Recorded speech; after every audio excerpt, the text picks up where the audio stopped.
All right, we are live right now. Tea time with Turbo. It is April 29 of 2025. Turbo, Lucas Oil, just got done off the East Coast trip, East Coast tip, kind of mid pack. What's going on there? Three races in a row. Last minute, decide we're going East Coast. We're doing it. What's going on? The weather, Brownstown was going to rain out, so we had to call that off. And then Beckley, the weather just looked, so we didn't go there. And it's kind of a toss up between Talladega and those three races. I wanted to race more than one night, obviously. It just looked like the best bet, and somehow got all three races in. Georgetown was good, was going to be really good, and the Sperminator mounted me on lap 10.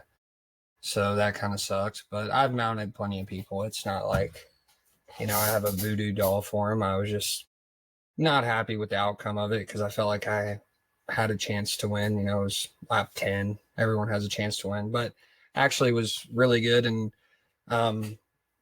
it was fast in the heat race. Everything was good and blew the whole right front out of this thing. So took her to the trailer, had to fix it, load it up. And then Hagerstown and Port, I mean, they're just not my cup of tea. Like, I don't like them. And I really wasn't upset running seventh. I started ninth and eighth and ran seventh both nights. Just not tracks that produce a whole lot of passing.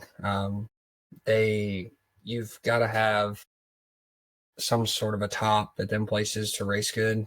I mean, they're pretty laned up in the bottom, and that's just the nature of them. So ran seventh both nights, qualified decent, won hot laps twice, I think. So it was okay. It was a decent weekend. Just didn't win, which sucks, but wasn't absolute dog. So it definitely could have been worse. So yeah, excited to go to this weekend, and then obviously next week's Illinois Speed Weeks, which I'm frothing about because I love those places. They're all fantastic and places that I like to go. So yeah, I mean the next what is today, Tuesday, so the next like 10 12 days are going to be fantastic. I love everything about Mississippi Thunder, Spoon River, Lincoln, LaSalle, Farmer City, Funbury.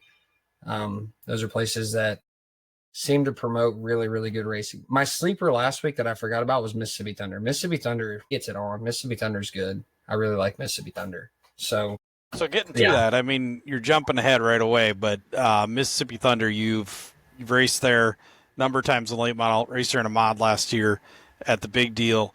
But what makes Mississippi Thunder a sleeper for you? I mean, I don't really know if it could be considered a sleeper because it's well known, has ran big late model events in the past. It's not like it's not known. Kind of a crown jewel now, Dairyland Showdown, 75,000 to win.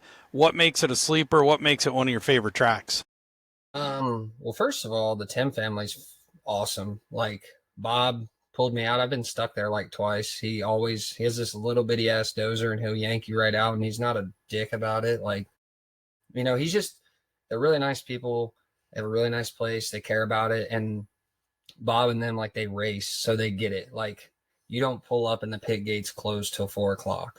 You know what I mean? Like, they understand it's a hassle for them maybe to open the gate and have someone sit there, but at the same time they race, so they know it's just dumb to sit outside until 2 o'clock because that's when you decide to open the gate. So that's like the first thing. Like, just the way they run the place is very racer friendly. um it's a really big facility. Like, the parking area is huge. Everything about it's just cool. It's kind of set off in like the hills or whatever you call it. And then the racetrack is like I told somebody today, it's like a mixture of Deer Creek and Farley, kind of like it's shaped like Farley, but races more like Deer Creek. So it's just it's a wide racetrack, which being wide has always been a good thing. And they farm the entirety of the racetrack. You know what I mean? Like, they don't water just the bottom, just the middle, just the top. Like, they work it top to bottom, and that's what you get. And you start and you go from there. And then they're not scared to, I mean, not just make it a dyno session for 100 laps, but those types of places with that dirt, for whatever reason, you have to farm it or it'll rubber. Like, that's just life. They they do a fairly good job, I feel like, of keeping it just wet enough to race good, but to where you're not just dynoing your motor for 50 laps. Everything about it promotes good racing. Like it has the right, like to me, if I could build a good racetrack, that's like how I would do it. Maybe you could get a little better dirt or a little this or a little that, but just as a whole, it's a very racy racetrack. It's kind of high speed, but it's not too fast. It's not too big. It's not too small. It's really wide. It's doesn't have tires. It's got like a little berm in the infield, and it's awesome. Like everything about it's cool. I think it's definitely it's one of my favorite racetracks for sure. I don't know. I brain farted last week when I was thinking about it, but I really enjoyed going there. The first time I went was like 2022 for the 50,000 win. I liked it then, and then obviously I went there last year with Outlaws and the mod race, and then yeah, looking forward to going back. This will probably be third or fourth time we've been there, maybe, but it's I've never watched a race and be like, man, this place sucks. You know what I mean? Like that's kind of how I judge it, even if it's a place I'm not great at. Like I've never won there, but I think it's a place that just makes for a good race. Like it's exciting to watch. You never really know the outcome of it until you watch it, unless Cade's just donkey stomping them in the mod race, and kind of figured that out. But the late model races there seem to be really good and exciting. Yeah, looking forward to going there for sure. So that's World of Outlaws this weekend. 3-day extravaganza, Thursday, Friday, Saturday. I believe 10, 10, and 75. Mississippi Thunder's in Fountain City, Wisconsin. Like you said, it's in the hills. It's kind of got a mountainous scene to it, and it's kind of like away from a lot of things. It's I think 20 minutes to Winona, Minnesota. So you can go, eat and all that other stuff, but yet it's set kind of back in kind of a cool scene. So if you got a chance, check that out. But after that, like you said, Illinois Speed Weeks is coming up, and a number of tracks that you enjoy. Let's get back to why you enjoy those tracks. It's a lot of Hell Tour tracks, but why do you enjoy those tracks explicitly? Because you can make up for not being the perfect car. Like I was talking to a old wily veteran this week. Some know him as Hoghead, and like he was telling me at Hagerstown and Port, he was like, everything matters here. The gear matters, the motor matters, your car matters, your shocks matter, the body matters. Everything being perfect is what matters. You can't make up for a whole lot in the seat. Like if you're 2/10 off, you're 2/10 off no matter what. Like you're not gonna be creative with a line and make up 2/10. Whereas you go to, smaller tracks like that, or just the whatever it is about those racetracks, you can make up for a lot, considerable amount compared to a lot of the places that we race nowadays. And I don't know if a lot of it's the nature of the cars and you're just so in the racetrack. But, when Farmer City gets slick and it has a huge cushion in 3 and 4, like it's 50-50. You could wreck, you could hit a line and you're 7/10 faster in the field that one particular lap. It's I just think it takes a little bit of the crew chief engineer aspect out at times, and you can just drive. Like, the best car normally tends to win, but sometimes you have a better chance of just running the better race is what will win at those types of places, not necessarily the best car. The best cars will obviously be up front, but you have to have good racecraft and know when to slide a guy, know when to pressure a lap car, not just, well, we're laned up in the bottom. It is what it is. Now they can, don't get me wrong, them places can have a bad race, but they tend to be a good race because things change there so fast. You can go to Lincoln and you hammer the fence early, and then the heat race, you hammer the fence, and next thing you know, it's dead in the bottom. Like the bottom finally picks up and it's way faster, and the top can't even keep up. And then it blows crumbs across the racetrack, and the bottom slows down 8/10. Well, then you're back on the top, and it's like the same speed. Like, it happens so fast. Like it'll happen heat race to heat race. Everybody will be in the bottom, in the bottom, in the bottom, and it throws enough crumbs, and the crumbs have some sort of moisture, and they get rolled in, and then next thing you know, you're side by side with a guy for 20 laps, and you can run those crumbs just a little bit harder. Next thing you know, you've passed 2 cars in a corner, where you're not really gonna do that at some of the places that are just so big that there's not a lot of, you know everybody's going so fast. If everybody's wide open in the bottom and you're wide open in the bottom's shorter. 9 times out of 10, that's faster. Where these places, you're not necessarily wide open all the time. Like you have to breathe it for a second. You have to think about it or make a good corner so it doesn't screw up your straightaway so bad. So I just I don't know. It's something about little tracks, and I mean, really, if unless you're just a homer from a certain area of the South or the Northeast or whatever, most people would agree that the most exciting races to watch are definitely races in the Midwest like that, because like some people that from the Northeast are like, oh, them places suck. You just tear yourself. There's a lot of stuff going on. Well, I mean,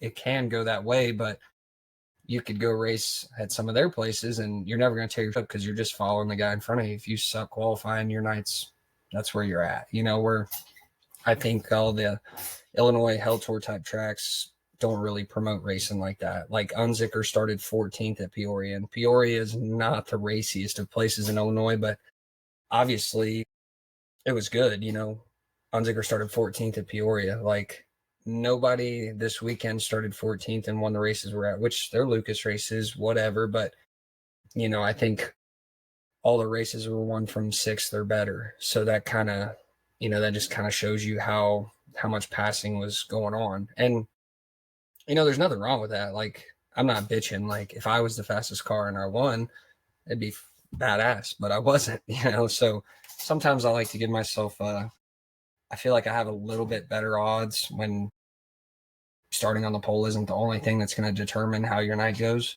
So yeah, it's they're just cool places, man. The people are diehards for their area, no different than a lot of places, but they they they eat, sleep, breathe, and live and love their racetrack and everything that goes on there, and the quirks and concession stand food and everything about their particular place is just unique, and they're all about it, and it's hard to fight against them because most of them are right. Like they're pretty cool places, and you know every place has bad races, but 9 times out of 10 you see a fairly decent race at those tracks. So starting next week, actually, after Mississippi Thunder, Tuesday night, Racing Night in America at LaSalle Speedway, returning to LaSalle Speedway, then Spoon River, then Lincoln, then Farmer City, then Fairbury, and that's all in a week, starting on Tuesday to Saturday.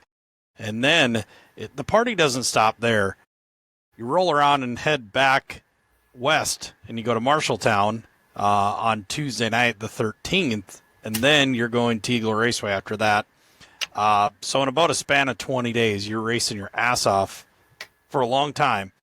How do you prepare for that? I mean, you said that you just came back from this 3-race swing, probably overnight drove home and slept until noon or something like that, but then you're back at it, you're getting the cars ready. Like, how do you prepare for this is a long-ass trip, probably one of the longest of the year. Yeah, you just like we drove straight home from Port Royal. Got home at 5, 6 in the morning. I don't know. At that point, I'm seeing aliens and Elvis and like that. Like you're just driving and you wake up and you're an hour down the road. Like you don't even realize it. But yeah, we got home Monday morning because it was a Sunday race at Port. So we got home Monday morning. I went into a coma, and Cody and Caleb washed, cleaned the trailer, got all that situated. And then luckily we didn't completely destroy everything we owned this weekend. So, they started just doing maintenance and changing oils and things like that. And then started restocking the trailer. And today's been a big day. We mounted a bunch of tires and got fuel and everything like that, and prepped the trailer basically to completely resurface this thing 2, 3, 4 times, not including parts, obviously. Just went through of ordered parts. We have 3 different companies sending us to Mississippi Thunder, just things that we'll need that I blew a right front suspension off this week. So I had to get all that stuff sent in, and I still had 2 or 3 spares, but you blow one off, you blow the next one off, and you have one spare, and you got 7 days left. You're kind of so things of that nature. We have a tire cart that we normally don't bring unless we're gone. Florida Hell Tour this trip, we'll bring it. I actually got reinforcements this week. My buddy Wormy, he drove up, so we'll have Wormy for this week and next week, which is good. More breathing human bodies around 90% of the time is a good thing, unless they're just brain dead, but he is far from brain dead, so that's good. Yeah, you just try to be as prepared as you can be. At some point, you're going to be like, shit, I don't have that. And then that's where you got to have me, I think I have like 2 friends in the world, maybe. No, I'm just with you. I have more than that. But you'll have to rely on them hopefully you don't. But if shit's the fan, we all do get along fairly well, most people that race. And, you might have to just go over there and bum some spark plugs off a guy. Like you had 3 sets and somehow, and the next thing you know, you don't have no spark plugs. So you just gotta, I don't plan, I say that, but I do plan for the next 10 days, and then after this trip or whatever, I'll come back for a day, wash, reload, get more fuel, grab tires, get everything I can get in the trailer that I need. And we'll go to Marshalltown and Eagle because I'm kind of breaking it up to make it just a little bit more reasonable. My dog's been at Mike's for, he'll be at Mike's for 3 weeks. Mike's the guy that babysits my dog. Shout out Magic Mike. But, just get all my ducks in a row to where I'm not like really have to go to someone's shop. Like I plan on staying at Dustin Sorensen's and Little Mike's after Mississippi Thunder and then going to LaSalle and all that. But, you just have to, luckily I've raced quite a while now and I feel like I have a good understanding of all that you need. And, you're pretty aware of what normally takes place. Like when you go to Illinois, you're going to need decks, you're going to need quarter panels. Right side suspension is very common. Things of that nature. So just try to have everything ready like we were going to Florida or something and, everything fresh so that we can only race 2 nights and we got to change the motor. Or we got to race 4 nights and then this is lapped out. Like you kind of plan all that ahead of time. So we're geared up to race 10 nights. If we had to race however many nights we're racing here back to back to back to back to back, we would be geared up for that. So it's just a lot of trial and error over the years, but I mean, I would like to think we have it down to a pretty good science to where we're not like day 4, we don't have an air filter, and you go through that. And once you race enough and, you run out of stuff enough, you realize, oh, hey, we use a lot of that. Maybe we should have excess of that. And that's something that we're fortunate to be able to do. We have great people like Mark Langenfelder and Anthony's Pizza and Eric and, RBC and all them guys that allow us to have this ready, like it costs money and they're aware of what I'm trying to do and race and the things I want to do. So, when I say, hey, look, we got to buy 40 tires this week, for an average guy, they'd be like, holy but I mean, at some point we're going to need them. So it's easier for us to just get 40 tires today and start working on them and have them ready so that we're not day 6, all have heat stroke trying to cut a tire. You know what I mean? It just makes life easier. We have a nice shop and we try to do as much work as possible here so that when we're racing, we can try to win and have fun and go to sleep at a normal hour at times, and not have to just slave all night to be able to make it to the next place. So to back up there, 40 tires, even at $250 is $10,000 just in tires alone. Is it? Yeah. Oh yeah. Well, you don't write the checks, do you? You just order it, right? But you'll never know. Speaking of, I mean that's expensive. 40 tires, a lot of work to get done. But speaking of tires, that new Hoosier's out, and we talked about that a little bit last week. Any really probably hasn't changed much of anything out there. It seems like. Pierce won 50 grand. Ricky Thornton won 2 races. You tell me what it changed. Like it didn't. I mean, we're all gonna run them.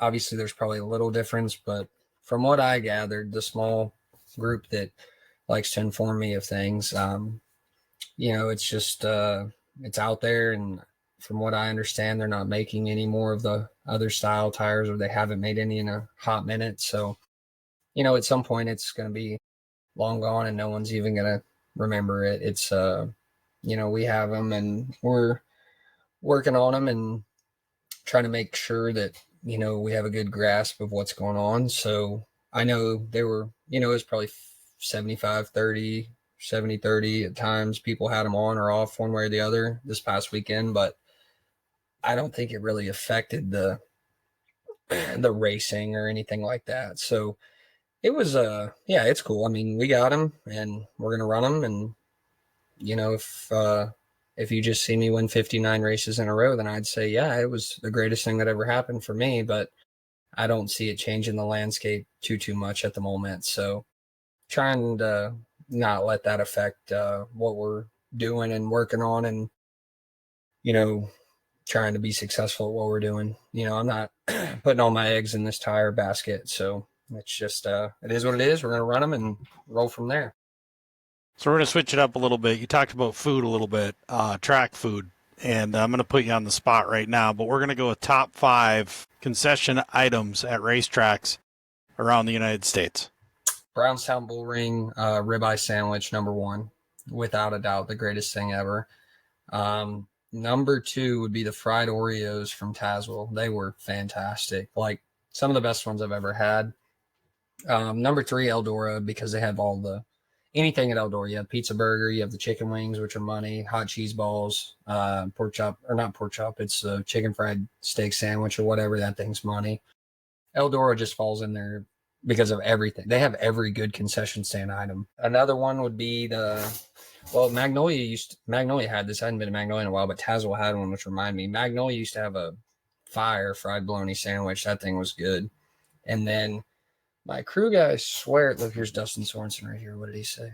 My flight is at 2 p.m. Monday. Dustin Sorensen will not be home at 2 p.m. Monday. What was that? Oh, fried bologna sandwich. Magnolia used to have one. It was like, I swear to you, it was like this thick, and that thing was fantastic. So that's probably my top 5. And then we cook a lot. Like we're like a meat and no sides type of group. Like a lot of better cheddars, steaks, pork chops, chicken. Not what do they call that? Superstitious. I mean, my car's green. We eat chicken. Like you make your own luck at that point. So we have $50 bills. If someone wants to burn their $50 bills, we'll take them. Like, I don't believe in shit like that. So, yeah, just those are my top 5. And then there's a couple places that just have like good restaurants close to them that I'm like, yeah, I'm all about. Like Hagerstown has a Black Rock, and that's like one of my favorite restaurants ever. But I went to a different steakhouse there. Doghead took me there. It was called like Shuma's or something. It was like a steak and seafood restaurant. That place might be in my top 5 ever of restaurants I've ever been to. Like by far one of the best steaks with lump crab on it. It was fantastic. Made the trip like I was like, oh, that's the highlight so far of the trip. And I was on the way out there. So yeah, it was good. So the Brownstown Bull Ring steak sandwich, what makes it number 1? What I mean, what about it makes it number 1? Because I mean, you're pretty emphatic about the fact that it is like it's the greatest of all time. It's just awesome, dude. Like that's the first time I ever had Country Bob's, the sauce or whatever. They gave that with it, and I was like, damn, this is pretty good. But it's like this big around. Like imagine my head, it's bigger than that on 2 pieces of like bun, and I don't even know I don't care what they cost. Like it's just something you got to have. So you buy it, but they're fresh and they're making them right there all day long, right in the pits. You don't even have to like dip out and go to the grandstand. So that adds bonus points. And good, dude. I don't know why. I don't know what about it, but like anybody that you ask that's ever had one would concur. Like, yeah, that's probably one of the best concession stand items you could ever get. And it's only at Brownstown. That's the cool part. Like Brownstown Bull Ring has it. You have to get it. It's fantastic. So Eldora has really good prices as well. Not only has good food, but has really good prices, like astonishingly good prices across the board. You don't see that at a lot of tracks. I mean, you'll see a mixed bag at a lot of tracks, but see, prices overall. I've never been a price checker. I'm not that guy. Like I'm not tight, but I'm not frivolous. But at the end of the day, like if Zen went to $99 a can, in my mind, I just need to figure out how to make more money so that I can have what I want. Like, if that makes any sense. Like, if I'm going to eat a cheeseburger, I don't price check around town for my cheeseburger. If I like Whataburger and Whataburger went up $3 compared to every other cheeseburger in America, that's the one I'm going to go buy. So I've just always been realistic about it. Like, I don't want a lot in life, but the things I do want, I want to get and I'm going to get. So it's just, you got to figure it out. Like, if that's what it costs and that's what it's going to get and that's what I'm craving, I'm going to go get it. And if that puts me in a bind, then I need to reevaluate my life so that I can get my cheeseburger when I want it. You know what I mean? Which it's just life. I understand some people budget different and do things differently, but you know, as far as food goes, I feel like you can be like, okay, well, did I really need to buy $9,000 worth of Amazon in the last year? Like, did I need all this, or did I really want to eat this cheeseburger this day that was 2 days $2 more expensive than the other one? So that's kind of how I look at life. That's my, if that tells you anything, that's my outlook on a lot of things. Like, I don't ever complain about stuff if it's just out of my means. I just like, I don't have a Lamborghini. I'd like to have one. I'm just not that guy. Like, I'm not built like that. But I know what I like, so I work to get what I like, and that's what I strive for in life. Going back to this last trip on the East Coast with the Lucas Oil late model series, a lot of travel in that one. Some different places, bigger tracks, kind of things that aren't your jam. But nonetheless, you did that three race trip because you could get in some races based on weather and other places. While you didn't really have great results there, learn anything along the way that you could utilize the next couple weeks, next couple months? Seventh ain't bad, man. I mean, you can run worse than seventh. Like Not terrible. Let's say you not think, terrible. you think seventh's bad till you run 14th 4 nights in a row, and then you're like, what the fuck am I doing? And then you win a night, and then you don't make a race. Like, we were consistent. We had speed. I won hot laps twice. Like, that was a positive because big tracks are not really what you take Eldora and Knoxville out of the equation. Big tracks have never been where I'm just like, hell yeah. So same thing with Volusia. Like, I've never been a big Volusia guy, but I ran half-ass decent at Volusia, had speed every night. Just, I wasn't just donkey stomping them, but I'm like, okay, like, I actually feel like I'm competing, and that's good. And that kind of just helped verify that in my mind. I'm like, okay, there's things I probably could do better. And, it makes you think about what you're doing and all that. But yeah, I thought it was a great weekend for me. I've gotten lapped at Hagerstown twice, and then I won somehow. It was a miracle. And then I went back this year and run seventh. And then Port's kind of the same way. I've been lapped there a lot. And, I think the best I've ever run there is third, but I was like in the mix, consistent. Obviously, I wasn't Rick Thornton stuck, but like I felt good.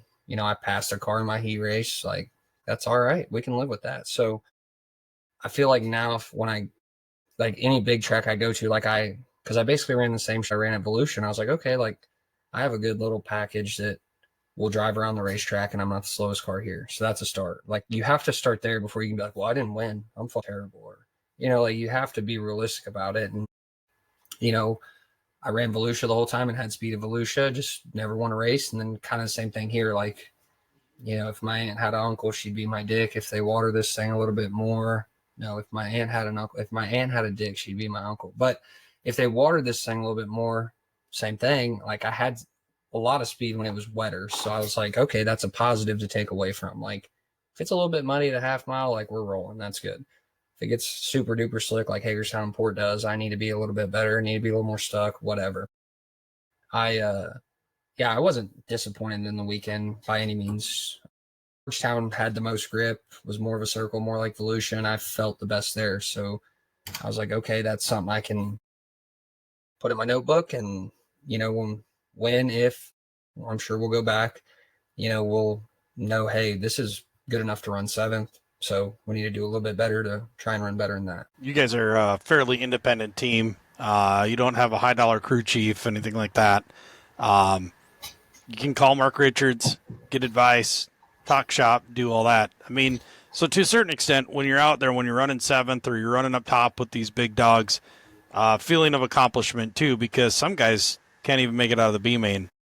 Yeah, I mean, it's realistic. Like, I've been on kind of both sides of the fence where I've won it places and then places where I sucked. And yeah, obviously, like, Mark and Joel, Chap, guys like that, like, I'm tight with them and I talk to them. And, you have Sexual, I talk to him. I'm not in tight with like these super crew chiefs of the world or engineers of the world, but I have my group of people that, I rely on and I bounce things off of. I just, I guess they like me. I don't know what it is, but they're not on the payroll, but they help me when I have a problem. And that's what you have to do. You have to surround yourself with people that are smarter than you. And, you know, I'm not the smartest person in the world, but I can listen. And that's what I try to do. I just, try to take other people's input and make my own path out of that. And that's kind of what we work with. And, I feel like I'm getting a good feel for that and a good package that I can take place to place to place to place to place. You have all the guys at Kaiser and Tegra. I utilize them a lot, and they're great to me. They do a lot for me, and that means a lot. And you got to have those people. There's nobody really that. I mean, Bobby has Bob, and I'm here to tell you, Bob's pretty smart. Like he has to be. So you have to look at things like that and say, okay, well, I don't have Mark, I don't have Bob, I don't have these guys.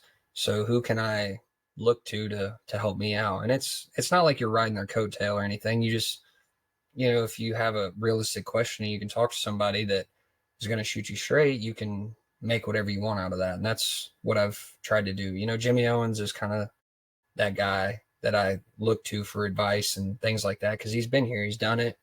He's smart. Jim's not dumb. Jim's won a lot of races and Jim's good.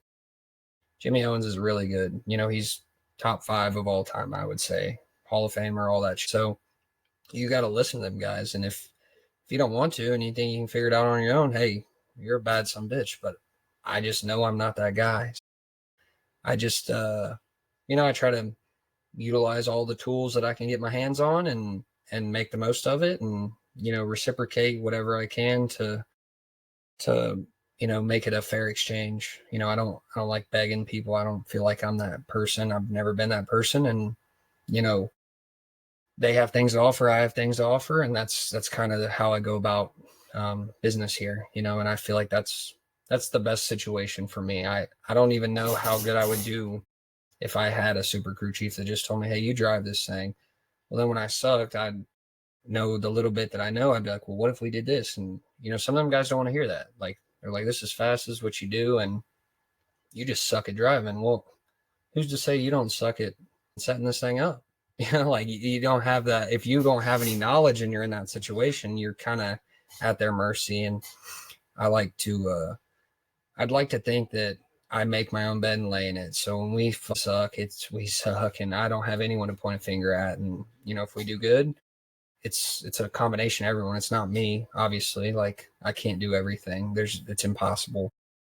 I don't build motors. Clements builds motors. I don't build the cars. Rocket builds cars. I don't build the shocks. Integra does. Anybody that thinks otherwise, they're obviously delusional because if they say, oh, well, I'm just fast because of this, well, yeah, you might be, but like none of us do everything in house. Nobody in this sport does it. If you can name one, I would be very impressed.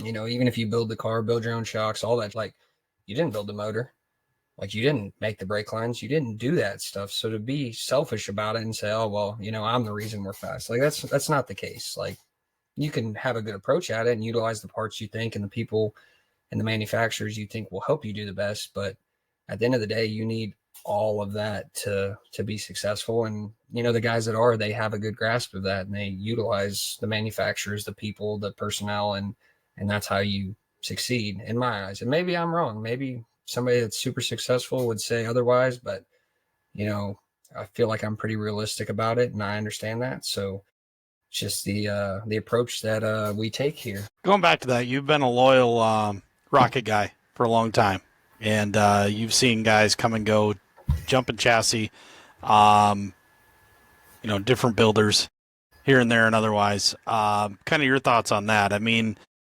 you seem to stick with something, maybe even when it's not the popular thing to do. So let's talk about guys that jump around and try out different chassis and stuff like that. I mean, in my situation, I got a rocket in 2016, and at the time, it was by far the most popular, just the most innovative, whatever you want to call it. Like I had immediate success compared to what I was doing. Like I was way more successful than what I was at the time. So I was like, holy shit, this is good. Like I'm gonna roll with it. Well then, that train took off, and really the competition started changing around 2019, 2020. Even 2018, throw that in there when McCready and JD and them guys started really hauling ass and Longhorns.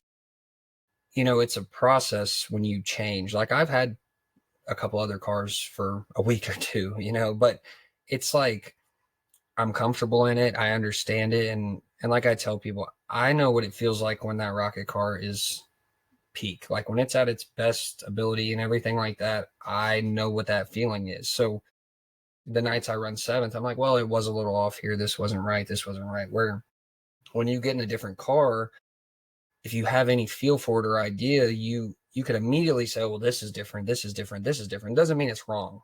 It's just the feel that you get is different. So if you don't ever have a good feel in what you were in, and you've had all the brands above, right? You could easily get in something else and say, well, holy, this is way better. My times are better, everything's better, because you don't know what you're feeling. You don't know if you're just a driver that has no feel for what's going on, you're immediately going to say, well, yeah, I'm faster. Look, I qualified on the pole and I've never qualified on the pole. Yeah, it's better. But you know, people get to a point where they're like, hey, I'm not feeling that feel that I like anymore. And they get in something else and they can do it. So the switching is just, it's like anything else. If you see everybody eating chocolate cake every day of your life and nobody goes to fast food places and every fast food place is chocolate cake, that's what you're going to start eating. So, it's easy in today's day and age to call Mark, get a rocket, get his shocks, do the whole shebang, or call Longhorn, get Bilsteins, do his same, call Capital, get JRIs, live or die by what them guys are telling you. And for a lot of people, if you haven't raced a lot, like I really have raced a lot, and I've kind of been through the last 5 to 10 year evolution. I wasn't in the Rayburn days, I wasn't in them days, but I kind of see the evolution of what's going on. And everything's just, it goes in a circle and goes in a circle. And when you have the numbers, you're gonna, if you have 90% of the field, you have a better chance of winning the most races. But that doesn't necessarily mean it's right for me. It's just, if everybody has this shocks, this car, this motor, the odds of me doing better are probably better if I don't know any better, if I don't know what's right or wrong. But I'm not saying what I have is right and what someone else has is wrong. I'm just saying have been I've been down that road where I got someone else, drove it for a little bit, and I was like, I don't, it just wasn't me. Now, who's to say if I spent a year only working on that car, only fiddling with that car, learning that car, could it be what I wanted to feel or what I'm doing now and the results the same? Absolutely. But I just, right now I'm not really, I don't want to put myself in that position where I spend 2 years rebuilding everything that I already know. Now, is there potential there? Sure. Absolutely. There's potential in everything. But when you buy a different car or you switch motors or you switch carburetors, from a regular carburetor to a Super Bowl, there's a process there of learning and changing everything you do so that you are doing that correctly, and I just feel like me spending 2 years trying to relearn what I know about what I know, if I just continue to work on what I have, 2 years from now, I'll be better than what I was now, and that's the way I go about it. But, some people just, it's like anything else. You get a fresh start and you love it and you like it, and then you take it off. Some people need to erase everything out of their brain, start fresh, and just go from there.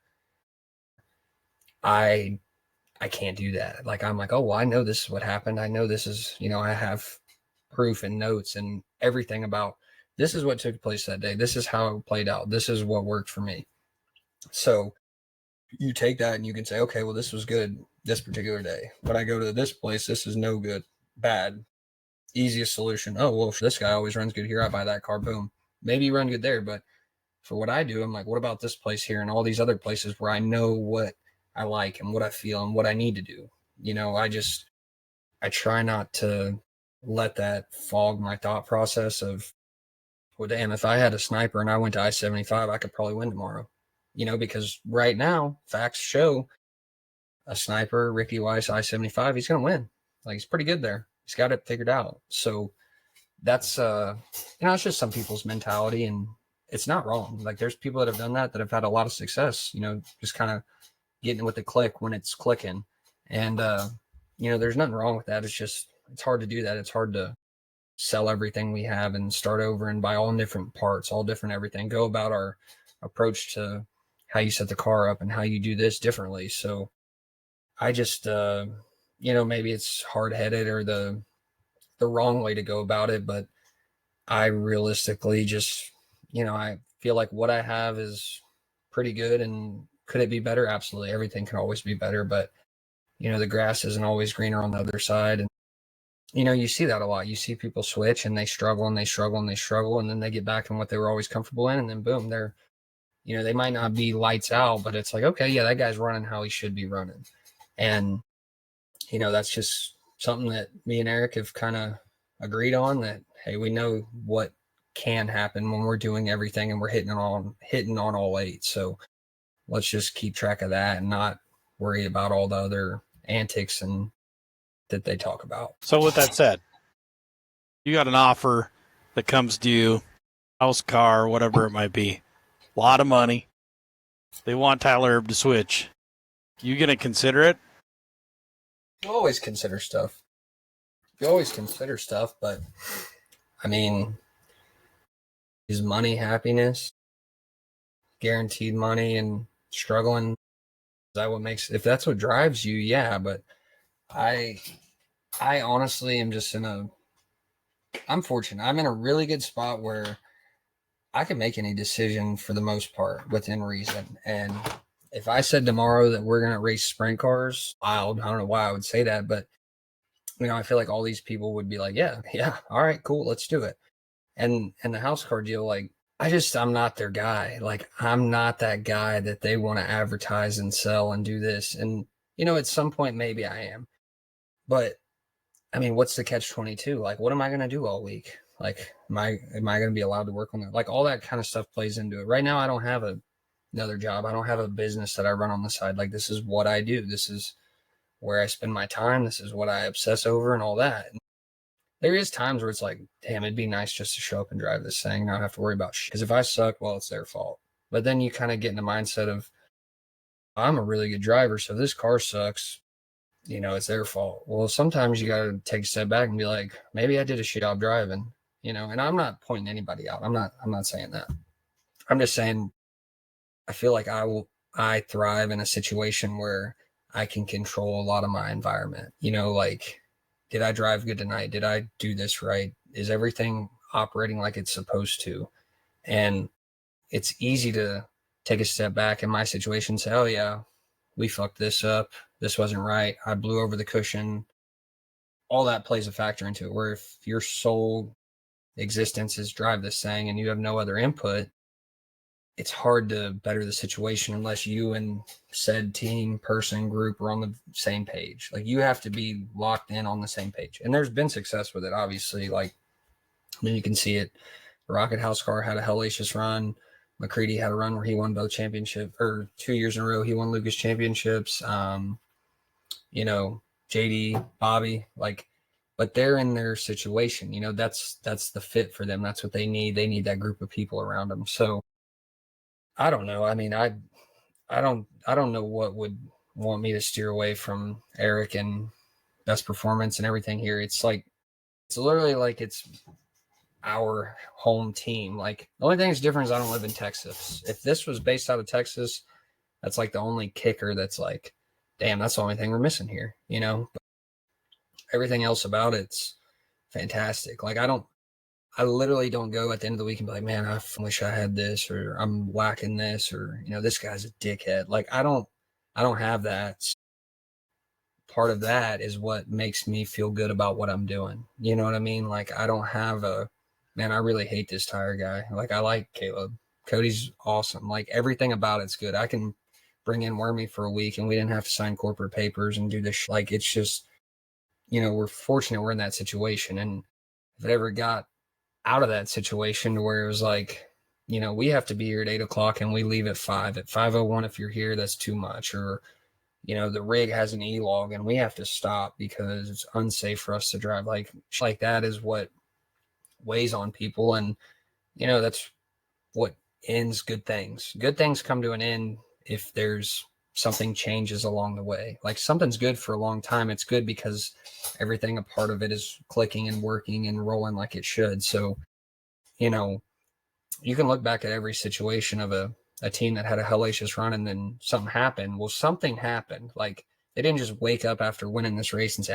fuck it, I'm done. Something changed, whether it was a person, whether it was a interaction, it was a, something about that change. And that's what messed it up. So, we're not opposed to change by any means, but like we have a good little rhythm of things that we do and how we operate, and it's fairly successful. So we're constantly working on that to make it better. But at the same time, from the first day I walked in the shop to today, our main ideas and goals and mindset about how we go things hasn't changed. Like that would be like your what is that, like your something statement you make or whatever, like when you go to places, it would be like that. Like it's just, this is our motto, this is how we do it, and this is how we're going to do it.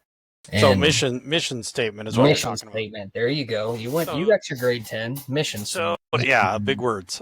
Tell me about the team chemistry. I mean, sometimes it seems like you could have not as talented guys, but you get along and you work better as a unit than if you had some of these highfalutin, high dollar crew chiefs and whatnot. And that seems like in your situation, you got to have that unit, the guys that get along, that can run up and down the road without wanting to kill each other. Well, you probably still want to kill each other at times, but Yeah, I mean, we just, like, it's like our guys are simple. We're the same age. We like the same things. We believe the same things. Like it's hard to find people that you can get. Now we all have our flaw. Like I promise you, if you walk them in here and say, "Hey, what do you not like about Tyler?"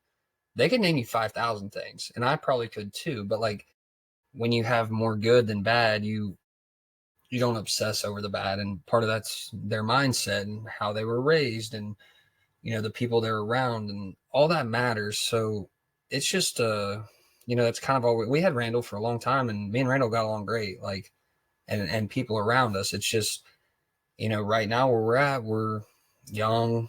I mean, young. I'm almost a veteran. I'm like 28, but I feel young. I don't feel like I'm one of them old guys. My guys are young. They're motivated. I drove all night, and I didn't have to say, hey, when we get there, y'all are gonna wash. Like this is Sergeant Tyler here. Like they were like, yeah, it's Monday. We'll wash when we get back. You go to sleep. I was like, fantastic. You know what I mean? So they understand if we want to go involve at some point, we have to get all this done. Like first and foremost, we're going to get it all done. And I can sit here and like tell you, hey, do this, do this, do this, do this. But if you just understand the routine, and you say, hey, look, we got all this. Like right now, we're fairly pretty much ready. We're going to leave tomorrow afternoon. We're going to go eat lunch because we like eating lunch. Part of us being able to go eat lunch is, we got all this done. So it's just the way you get along and the way you portray it. I'd like to think I'm kind of like the leader, but I don't look at myself as I'm ahead of my guys. You know what I mean? Like we all cut tires, we all wash. Like I don't have to say, no, I'm not doing that. I'm not mopping today. Like I might mop, they might mop. We all take the trash out. It is what it is. And I think that's kind of what we have going for us is I feel like I treat everyone as an equal, and they treat me the same. Like they don't look at me as a slave driver here. They're like, yeah, I mean, he'll play ping pong with us. He'll do this with us. We got to change a motor. We're all going to change a motor. Like, and that's kind of the situation that we've created, and it's good. It's everybody seems happy with it, and there's days where people just drag ass, and that's just life. We try to eliminate days like that, but it's way easier when everybody's working, and things like that go easier when you run good too. And that's kind of where I'm like, hey, look, we run seventh both days. Like it's all good. We don't need to turn the world upside down. So that's that's just kind of why we gel. That's what I look at in people. Like you meet people for the first time and you give them a chance. And I've had 12 UNOH kids, and 2 of them made it 2 years. Like they were good help, and then they moved on to bigger and better things, and that's life. The other 10 that showed up, one of them made it a day, one of them made it a week, one of them made it a month. And you can just tell pretty quick, like, look, this ain't going to work. Like this guy left his socks in the bathroom 3 days in a row. Like I'm going to bitch slap him if he does it again, and it pisses off the other two guys. So you're like, hey man, appreciate the help, not gonna work. And as So time goes on, what you're saying though, there's been times that you got some that came in that just were not yeah, going to work out.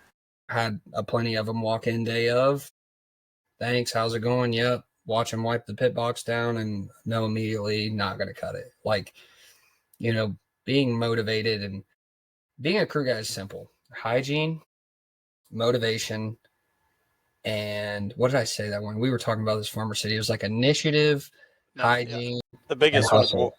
work ethic. Yeah, hustle and initiative. That works Yeah. hand in hand. You don't have to know Right. shit, but if you have two legs and you're capable, you can run to get a 7/16 wrench. Like that's how I was raised. I was screamed at my whole life until I didn't have to get screamed at because I got it. Like I picked up on what's going on. Like if you stand there and watch somebody struggle, that's the easiest way. If you can stand there and watch somebody struggle and it doesn't bother you, like you're not gonna make it here.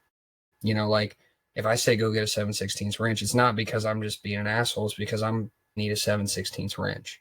You know what I mean? If you're sitting there struggling and you're like, hey man, go grab me this, I'm gonna go get it because that's what you should do. And you could ask any race team, the crew chiefs, all these guys, like nobody knew everything about this or anything about it when they started. Like everybody started somewhere. So that's what you look for. And if you look through the pits, you're like, oh, there's a general consensus like, oh, that guy's really good. Well, what makes that guy good? Is he smart? Does he hustle? Does he stay up all night and work on like what's good about him? And most of them have the same characteristics. Like everyone has their flaws, everyone has their kryptonite of shit, is bad, but you can't teach initiative, hustle, and hygiene. You can almost teach hygiene, but like when you get to 20 something years old, if you got it, you got it. If you don't, you don't. And you know, it's hard to live. For me, I can't live like that. I can't have clutter. I can't have nastiness. So that's just it's just life. That's the regulations. Like, if you can't get on with that program, it is what it is. It doesn't mean you're a bad person. You're just not for me or this or anything we're doing. You might get along with someone great, but you ain't gonna get along here. So tell me, in the past, like say there's a crew guy, uh, there's sometimes that you just tore into somebody and you actually kind of felt bad after you've done it. No, never, never. I've had criers. I've had quitters. I've had one that wanted to walk outside and fight me in the driveway, and I was like, that's fine. Like we will go out here and you better make it count. Like, you know what I mean? Like it's just, I've sent a guy home on Christmas Eve. He worked for 2 weeks, and Christmas Eve we were driving, and when we got to our destination, I gave him the option, and he didn't want to fly on a plane because he told me he didn't fly. So he thought he was going to show me because we were 18 hours from home. He was from here and we were in Texas on our way. And I said, you don't fly? He said, no, I don't fly. And basically, like, what are you going to do about it? So I said, no problem. Get your shit. So he got his shit, took him to La Quinta down the road, got him a room for the night, told him to figure it out. You know what I mean? Like, I was trying to be a nice guy about it. I was like, look, this ain't going to work. I bought you a plane ticket home. I'm going to take you to the airport, get on this plane ticket. Thanks. Have a nice day. And, we can we can go about it however way they want, but like at the end of the day, if it don't work, it's just not going to work. So yeah, I've been in it, and I don't feel bad about it because it's just the way I was raised, man. I've been left on the side of the road. I've been screamed at. I've been spanked. I've been run to the fence. I've been all that, and people that have had that sort of upbringing, you can tell when someone's had their ass beat or been verbally molested. Like you can just tell. And those are the people that I get along really well with. So it doesn't bother me if someone screams at me in the pits or what, you know what I mean? Like, and I started doing this when I was, 16, 17, 18, 19.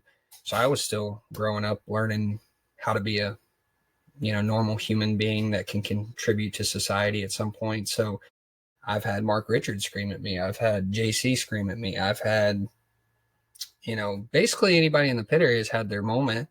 And, people of some sort of a higher authority or, some sort of a presence in what we're doing.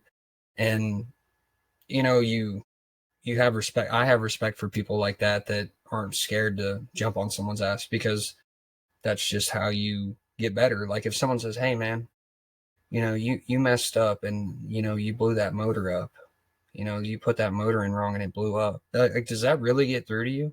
Like some people you don't need to yell at. Like there's some people, they take it to heart and it really bothers them. But if you break it down and say, look, man, this is a $50,000 motor and you flip, like, what are you doing? And they just look at you like you're stupid. Well, then they're not your person. But if they take it and you can tell it does something in their brain, they're like, man, I messed up. Like, there's nothing wrong with making a mistake, but you make a mistake the first time, it is what it is. You do it the second time, it's like, okay, are you just stupid or do you not care? And the third time, you're out. Like, there's no question. So that's kind of my rule. Like, you 3-strike rule. Like, you show up late, whatever. You know what I mean? But if you show up late 3 weeks in a row, every single day, and it's like always some, like, obviously you're just not serious about it. Because if you're that serious about it and you're scared of showing up late, you need to go get up the night before, do whatever you're doing, drive to the shop, sleep in your car, and I'll wake you up.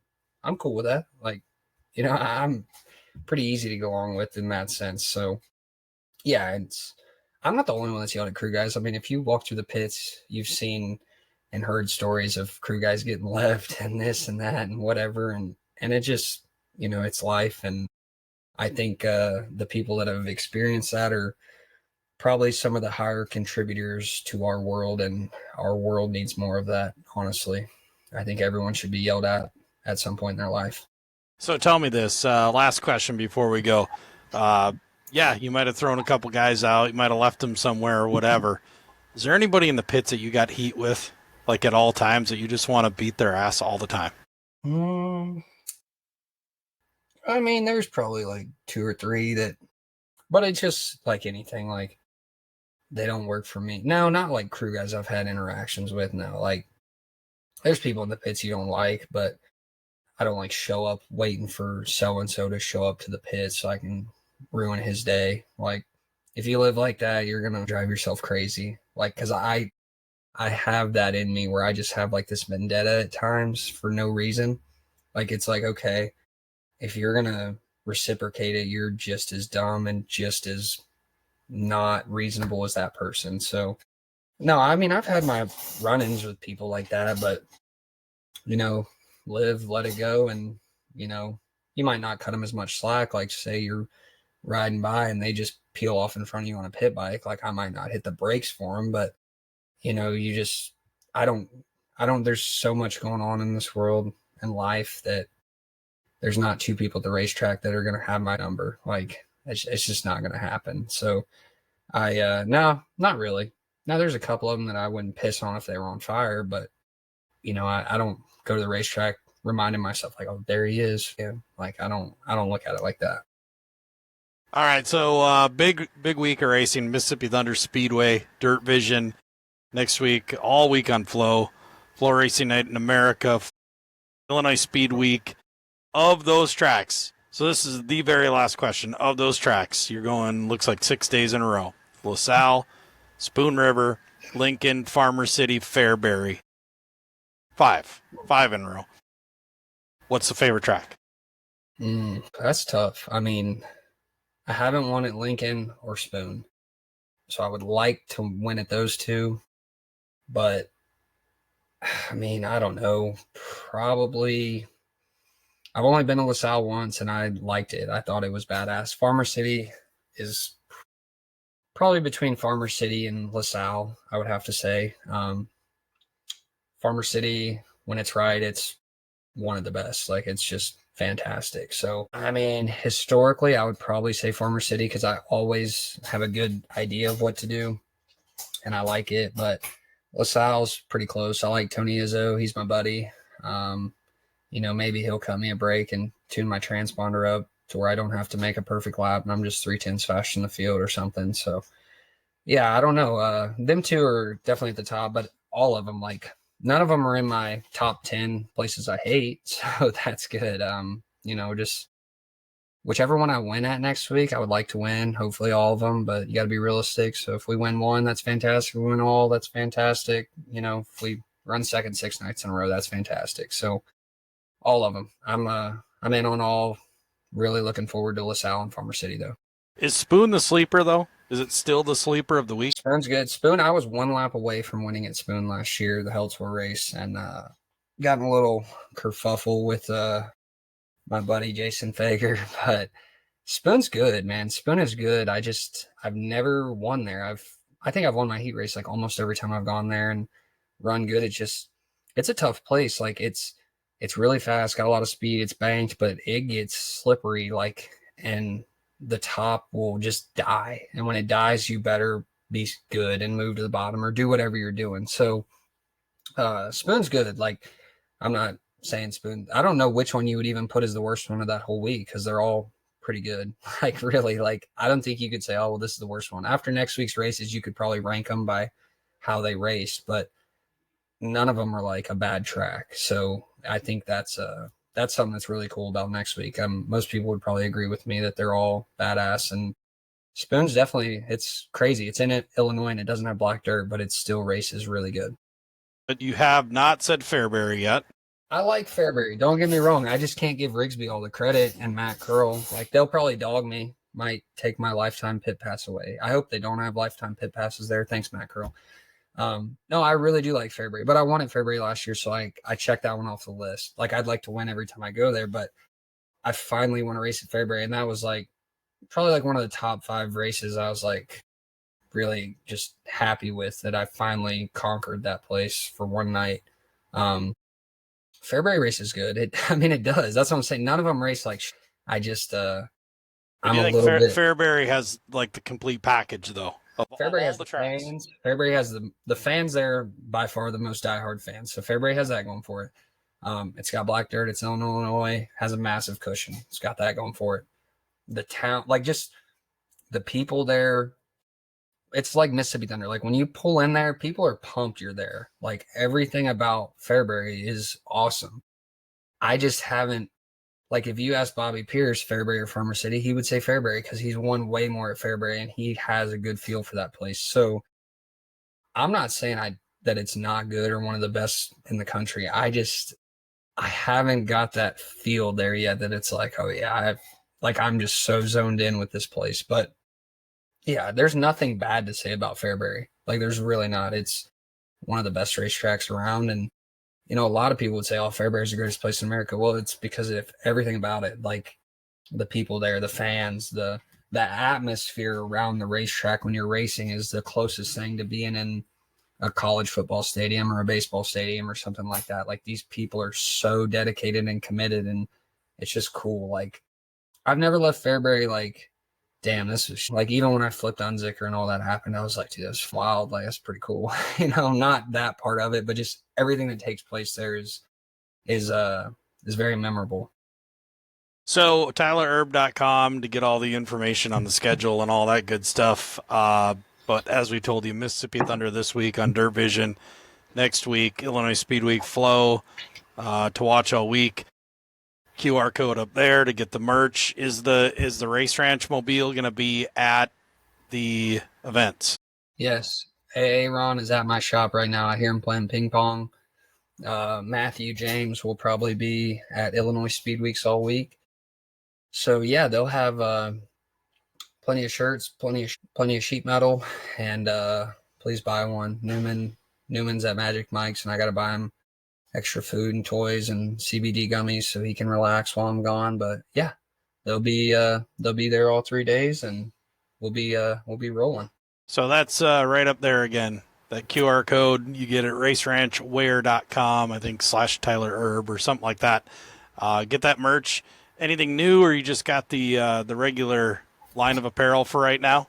I believe they're coming out with new shirts. Obviously, Eldora will have all kinds of new shit, and yeah, they got all kinds of cool stuff. I wear it quite a bit. Not today. Today we're wearing, I don't know who this guy is. Nick Canet. I don't know where he's from. Nick Canet Weaver. I don't know. I don't know where I got the shirt. They asked me today. I was like, I have no idea. But yeah, Shop Race Ranch. TylerHerb.com for all the info. That'll do it for this week. Let's try next Monday. Is that what we're going to do? I'll be home Monday. Yeah, we can do Monday. So we'll do Monday next week. So, no, not next. Not like 4 days from now or 10 days from now. 4 days from now. Well, you'll be at yeah, we can make that work. I'll be at Dustin Sorensen's. We'll have to get on his Yeah, we might be sauced. Who knows? I hope we're sauced. I hope we're That just might still be living great. high after 75,000. That'd be fantastic. It'd be great. Yeah. Let's try to make that happen. All right. Yeah. All right. Well, that is it. We'll end the stream.